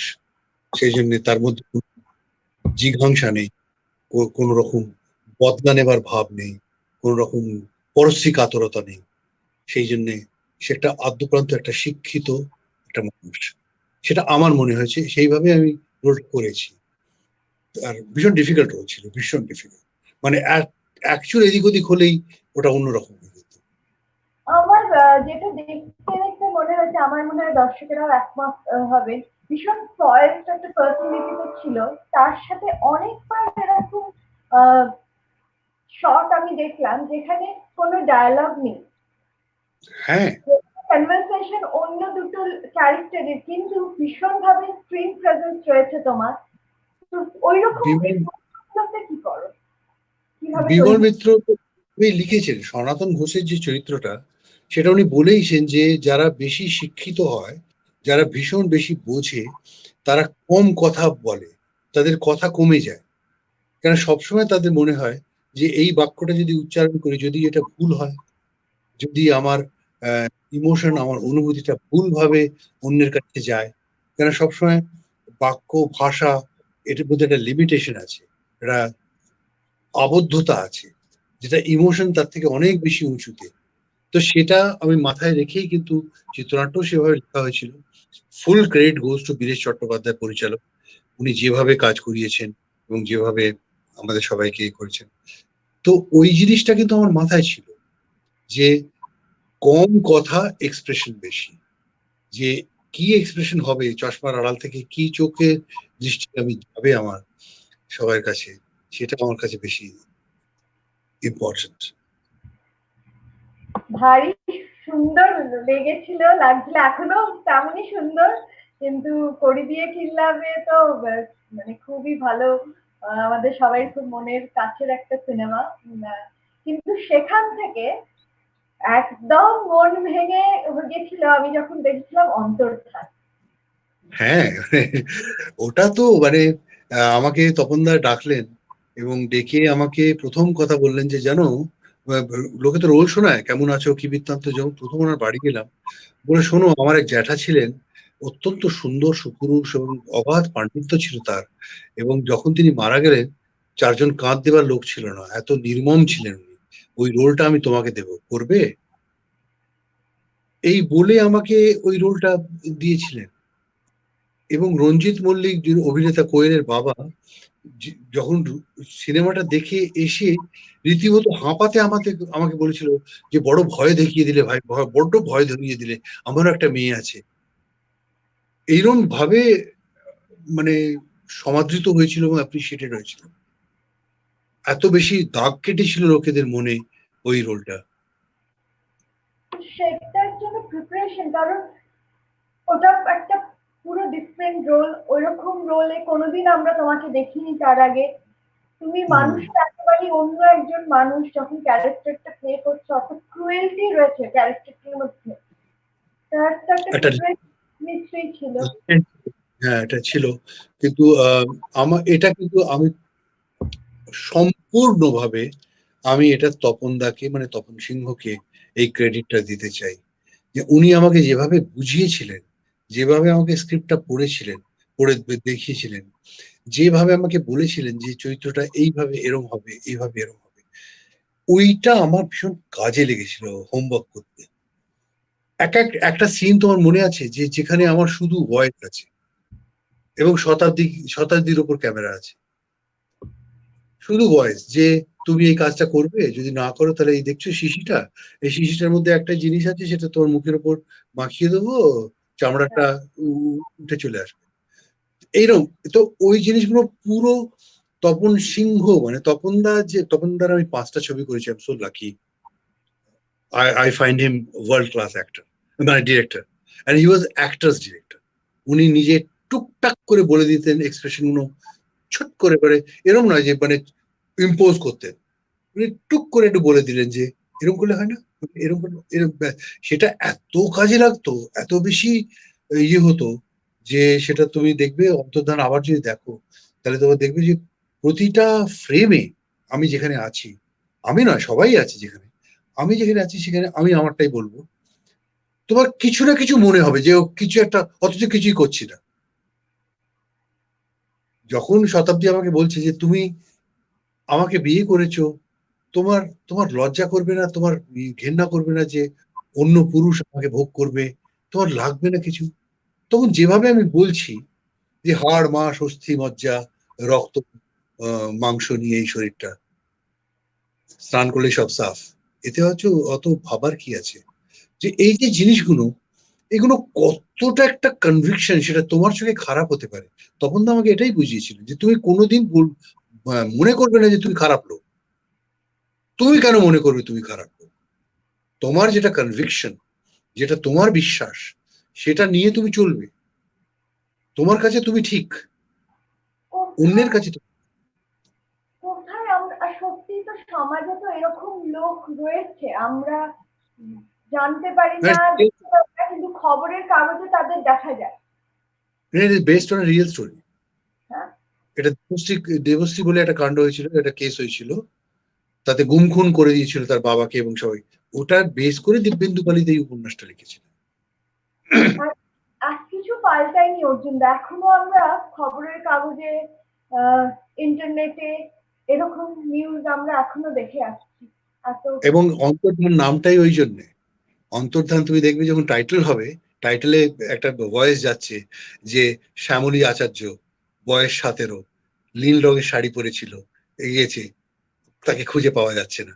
এই যে কত শয়ে শয়ে হাজারে হাজারে লক্ষ লক্ষ লোক পৃথিবীর বুক থেকে হারিয়ে যাচ্ছে, তাদের আর কোনোদিন খুঁজে পাওয়া যায় না, এটা নিয়ে আমরা কোনোদিন ভাবি না। আমাদের গায়ে কাঁটা দেবে, আমরা আতঙ্কিত হয়ে পড়বো যে কোথায় যায় এরা।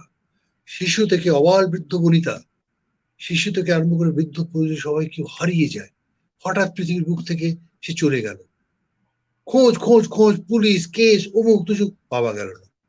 কোথায় গেল?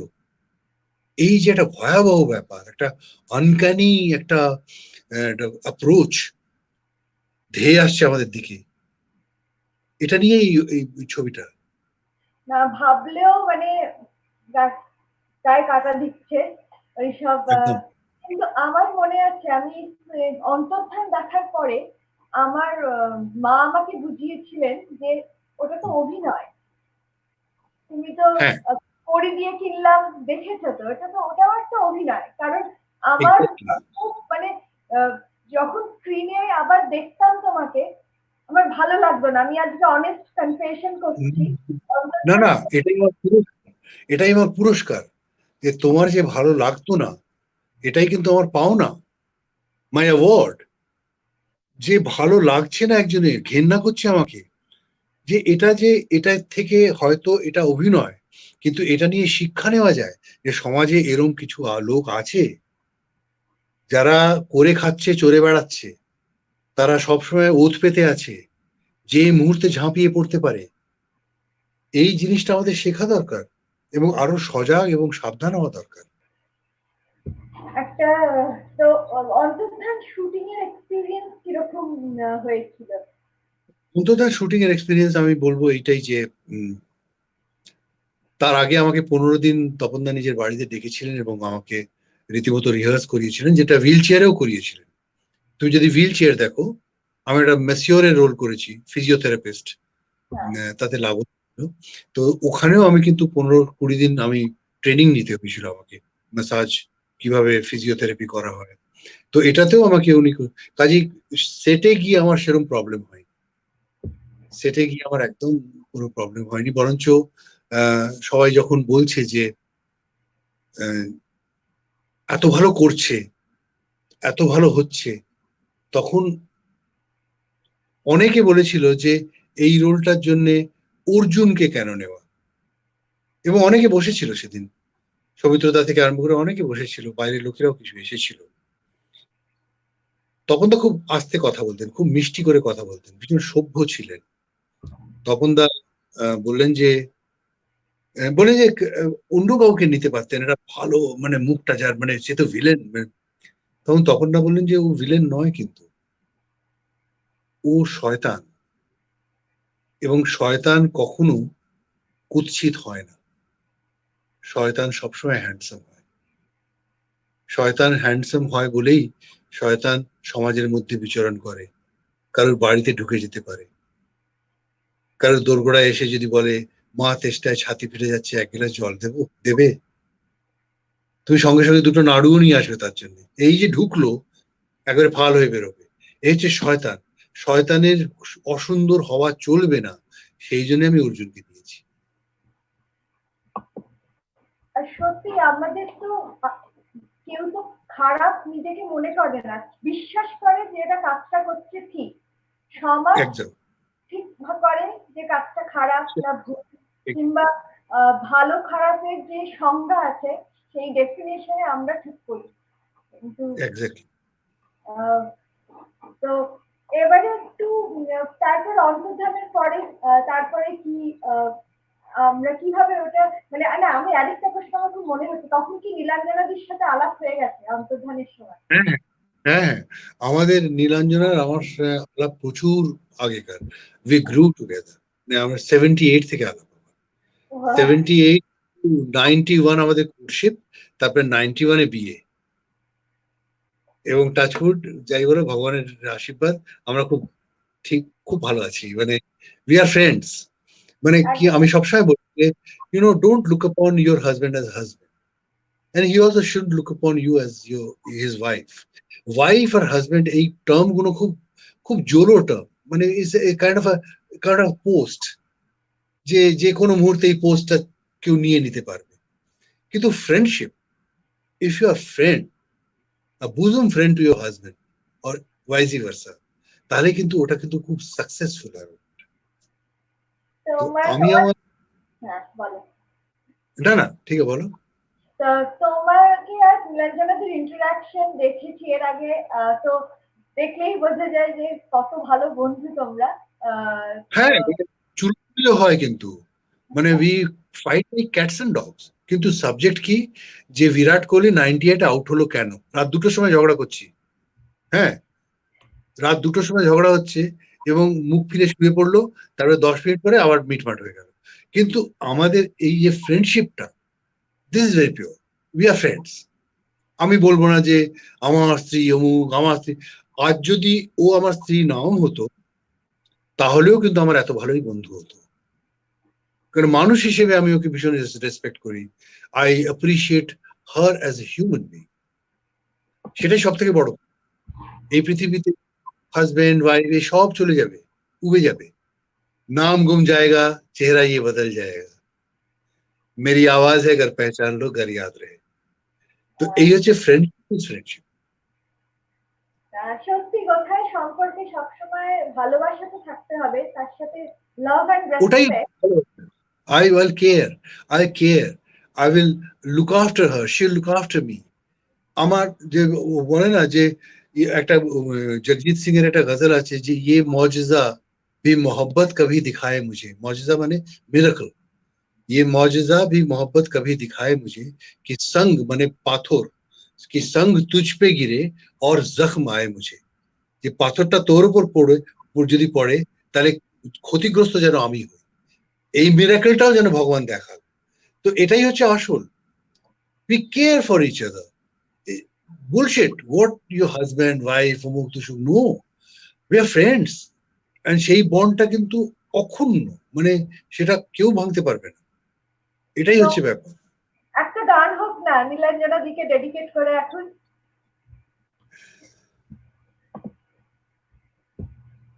तुम जो मिल गए हो तो ये लगता है कि जहां मिल गया, एक भटके हुए राही को कारवा मिल गया, कि जहां मिल गया। দারুণ, থ্যাংক ইউ সো মাচ অর্জুনদা। কিন্তু আমি যেটা জিজ্ঞেস করবো ভাবছি, এই অন্তর্ধানের পরে নীলাঞ্জনাদি কিংবা তোমার কাছের মানুষদের, তাদের কি ছিল অভিমত? No, well, they appreciated me like anything, and ওরা আমাকে ভীষণ ভাবে, আমি এস্টাবলিশ করতে পারলাম নিজেকে, যে আমি ভার্সটাইল অ্যাক্টর, ইন্ডাস্ট্রিতে আমার একটা বিশাল নাম হলো। এবং একটা কথাই আমার ভীষণ ভালো লাগে যে আমার পরম শত্রুও বলতে পারবে না যে আমি ব্যাড অ্যাক্টর, সেটা সব থেকে বড় আমার একটা পাওনা। এবং তার জন্য আমি বিভিন্ন বড় বড় পরিচালকদের আমি ধন্যবাদ জানাই, কৃতজ্ঞ তাদের কাছে, সেটা মৃণাল সেন হোক, তপন সিংহ হোক, বীরেশ চট্টোপাধ্যায় হোক, প্রভাত রায় হোক, ইন্দর সেন হোক, সলিল দত্ত হোক, নবেন্দু চট্টোপাধ্যায় হোক, সন্দীপ রায় হোক। আমি কত ভালো ভালো পরিচালক পেয়েছি বলো, তাদের কত ভালো ভালো কাজ করেছি আমি। এবং এটা আমি বলবো যে আগামী প্রজন্মকে একটাই জিনিস আমার মনে হয় যে তারা হয়তো এত ভালো ভালো পরিচালক পাবে না, যত ভালো ভালো পরিচালক আমি পেয়েছি। আর তুমি ভালো ডিরেক্টর পেয়েছো, আর আমরা তোমাকে পেয়েছি, এটাই হচ্ছে আমাদের বড় প্রাপ্য। আর সেটাই। কিন্তু আমাকে একটা, আমাদের যখন কথা হচ্ছিল, আমার মনে আছে তোমার মা খুব অভিমান করেছিলেন অন্তর্ধানের পরে, ওই ব্যাপারে আমাদের হ্যাঁ, যখন আমরা গোর্কি সদনে একটা শো হয় এখানে কলকাতায়, তো আমরা সবাই গেলাম। তো মা, আমি, নীলাঞ্জনা, তখন তো বেরিয়ে এসে আমি তপনদার সঙ্গে আমার মার পরিচয় করে দিচ্ছি, আমার মা রিয়াক্ট করছে না। তো তপনদা খালি হাত জোড়ো করে বলছে, ভালো আছেন, আপনার ছবি ভালো লেগেছে, অর্জুনের কাজ ভালো লেগেছে, যত বলছে মা একদম চুপ। তা আমি ভাবছি এ কি অসভ্যতা, মা এরা এত বড় একটা মানুষ, সে কথা জিজ্ঞেস করছে। বাইরে এসছি, বাইরে দেখি পেছন পেছন একটু দূরে সরে গেছে মা। তারপরে চলো, গাড়ি এসে গেছে, উঠবে না? হঠাৎ থমকে দাঁড়িয়ে আমাকে বললো, গোলগাল ফর্সা মতো, খুব ফর্সা ছিল, খুব গোলগাল, মুখটা লাল হয়ে গেছে একদম। আমাকে বললো যে, আমি জানতাম তুই খারাপ রোল করেছিস, আমি এত জানতাম না যে তুই এতটা খারাপ রোল করেছিস, বলে গট গট করে গাড়িতে উঠে গেল। আরে 3 দিন আমার সঙ্গে কথা বলেনি। তো এইটা আমরা এখনো, যতদিন মা বেঁচে ছিল, খুব হাসাহাসি করেছি এই নিয়ে। আমি আর নীলাঞ্জনা এখনো হাসাহাসি করি। এবং এটার মধ্যে থেকে একটা জিনিস বেরিয়ে আসে যে I could put a dent for the betterment, of course. They could realize me and my being as an actor. যে এটা, of course, the bloke has come, like the buddy has come to the club. এরকম ধরনের একটা ব্যাপার হয়ে গেছে। আমি একদম বুঝতে পারছি, আমাদেরই যদি এরকম, মানে আমার নিজের যদি ওরকম একটা ফিলিংস হয়েছিল দেখে, তাহলে মায়ের মন তো, ওনারও তাহলে অনেকটাই কষ্ট পেয়েছিলেন। কিন্তু at the end of the day আমরা খুব ভালো, মানে খুব নাড়া দিয়ে যাওয়ার মতন একটা সিনেমাও পেয়ে গেছি সেই সূত্রে। সেখান থেকে অন্তর্ধান থেকে তো তারপর তো হ্যাঁ তখন হ্যাঁ, হুইল চেয়ার আছে, তারপরে আত্মজ বলে একটা ছবি করেছিলাম, খুব ভালো। তারপরে যত কাণ্ড কাঠমান্ডুতে ভীষণ ভালো একটা চরিত্র পেয়েছিলাম। আমি অনেক খুব ভালো ভালো নানান ধরনের চরিত্র পেয়েছি। এই বাসু চ্যাটার্জি একটা ছবি করলাম, ওনার টক ঝাল মিষ্টি বলে, তাতে আমাকে কমেডি চরিত্র দিয়েছিলেন। তো খুব ভালো লেগেছিল আর কি। একটু হুইল চেয়ার নিয়ে কথা বলি যদি আমরা, কেন হুইল ওটা চেয়ার, অফবিট একটা সিনেমা, ভীষণ মানুষকে ভাবাতে শিখিয়েছে। হ্যাঁ, হুইল চেয়ার একটা নতুন, একটা রিয়েল লাইফ স্টোরি। হুইল হ্যাঁ চেয়ার ডাক্তারবাবু বেঁচে ছিলেন, অনেকদিন বেঁচে ছিলেন, তার ওপর যে চরিত্রটা উনি সৌমিত্রদা করেছেন। আর ওনার সহকারী হিসেবে আমি যে চরিত্রটা করেছিলাম, তো ওটা আমার খুব প্রিয় এবং কাছের চরিত্র। ওটা ওটা আমার একটা ম্যাসিওর, মানে একটা ফিজিওথেরাপিস্টের রোল করেছিলাম, যে একটি পঙ্গু মেয়েকে, একটা অ্যাক্সিডেন্টে প্রতিবন্ধী হয়ে যায় একটি মেয়েকে ভালোবেসে ফেলে, এবং মেয়েটাও ভালোবাসে, এবং আস্তে আস্তে সে ঘর বাঁধার স্বপ্ন দেখে। এবং এটাই হচ্ছে জীবন, জানো তো, জীবনে সবসময় একটা উত্তরণ দরকার। উত্তরণ আমাদের খুঁজতেই হবে।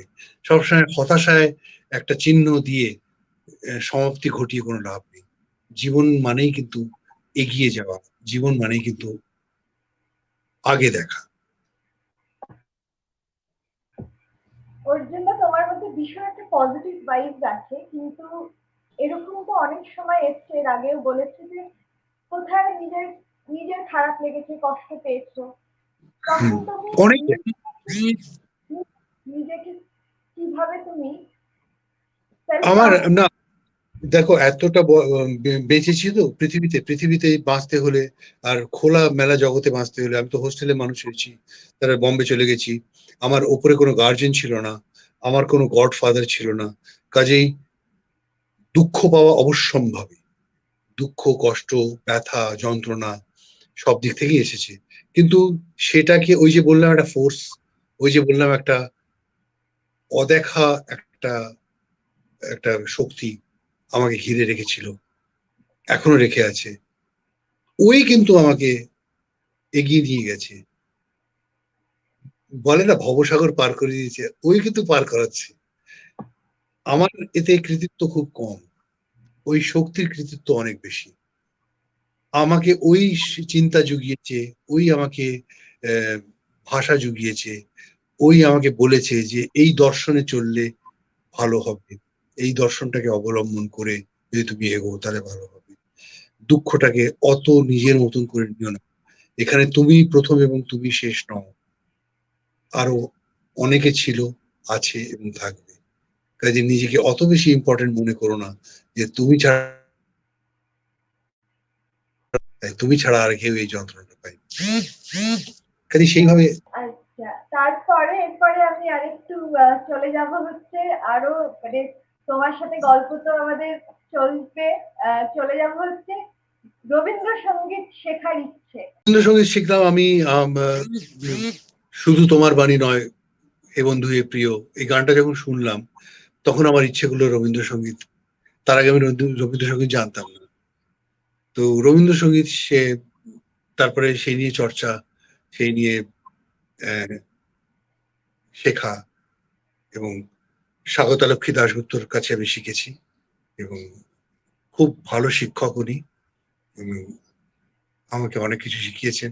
কোথায় পজ নিতে হয়, কোথায় দাঁড়ি টানতে হয়, কোথায় থেমে যেতে হয়, কোথায় শ্বাস নিতে হয়, কোথায় শ্বাস ছাড়তে হয়, ইমোশনটাকে কিভাবে ব্যবহার করতে হয়, সবকিছু শিখেছি। এবং রবীন্দ্রসঙ্গীত গাইতে ভীষণ ভালো লাগে, সমৃদ্ধ করে আমাকে। একটু টলি লাইটস নিয়ে কথা বলবো। টলি লাইটস সুচিত্রা ভট্টাচার্যের রঙিন পৃথিবী উপন্যাস অবলম্বনে, এবং আমার মনে হলো যে ইন্ডাস্ট্রি তে প্রথম ছবি করলে ইন্ডাস্ট্রির লোকেদের নিয়ে, এবং ইন্ডাস্ট্রির বাইরে যারা আছে তারা কতটা অ্যাম্বিশন, কতটা স্বপ্ন দেখে ইন্ডাস্ট্রিকে নিয়ে, তাদের উপর একটা গল্প করলে ভালো হয়। কাজেই তুমি দেখবে শ্রীলেখাকে আমি এই জন্যই চুজ করেছিলাম যে তাকে একটি 6 বছরের শিশুর মা মনে হয় সেই সময়, এবং এই জন্য অরিন্দম শীলকে তার স্বামী হিসেবে চুজ করেছিলাম। আমি নিজেকে একজন অসফল সহকারী পরিচালক হিসেবে চুজ করেছিলাম। যে এই যে চুজ করা, এতে আমার মনে হলো যে ইন্ডাস্ট্রিকে আমি অনেক কিছু দেওয়ার চেষ্টা করেছি। আর কোন নতুন ছবি নিয়ে ভাবছো? হ্যাঁ, আমি দুটো স্ক্রিপ্ট আমার রেডি আছে, খুব শীঘ্রই যখনই হবে আমি তোমাকে নিশ্চয়ই জানাবো। খুব খুব খুব ঠিক ভালো। আছে। তো একটু তাহলে আমরা আজকে গান দিয়ে আমরা আজকে অনুষ্ঠানের সমাপ্তি করবো। শুধু তোমার বাণী নয় গো, হে বন্ধু হে প্রিয়, মাঝে মাঝে প্রাণে তোমার পরশ খানি দিও।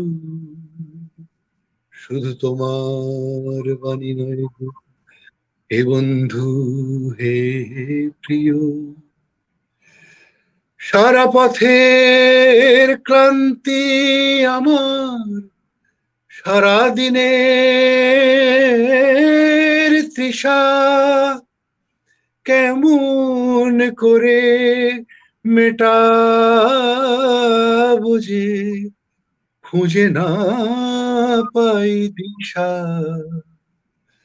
এ আধার যে পূর্ণ তোমায়, সেই কথা বলি ও, মাঝে মাঝে প্রাণে তোমার পরশ খানি দিও।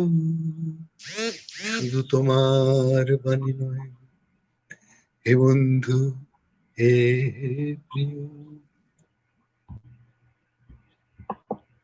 খুব ভালো লাগলো অর্জুন দা, থ্যাংক ইউ সো মাচ। এত সুন্দর গান গল্পের মধ্যে দিয়ে আমাদের আমারও খুব ভালো লেগেছে, এবং এত অকপটে তুমি প্রশ্নগুলো করলে, এবং এত সুন্দর এটা আশা করি আরো প্রোগ্রাম হবে এরকম, এবং আরো প্রোগ্রাম। চাইবো তোমাকে আমার আলাদা আসরে ফিরে আসো, আমরা আরো গল্প করি। খুব ভালো থেকো। ঠিক আছে, থ্যাংক ইউ, তুমিও ভালো থেকো, স্টে ওয়েল, ওকে। কেমন লাগলো আজকে গল্প করে অর্জুন চক্রবর্তীর সাথে? নিশ্চয়ই আমাকে জানাবে। অনেক কিছু নতুন ভাবে জানতে পারলাম আমি আপনাদের সাথে। এরকমই আবার নিয়ে আসবো আমার পরের এপিসোডে নতুন একজন কারিগরকে নতুন ভাবে জানার জন্য। নমস্কার।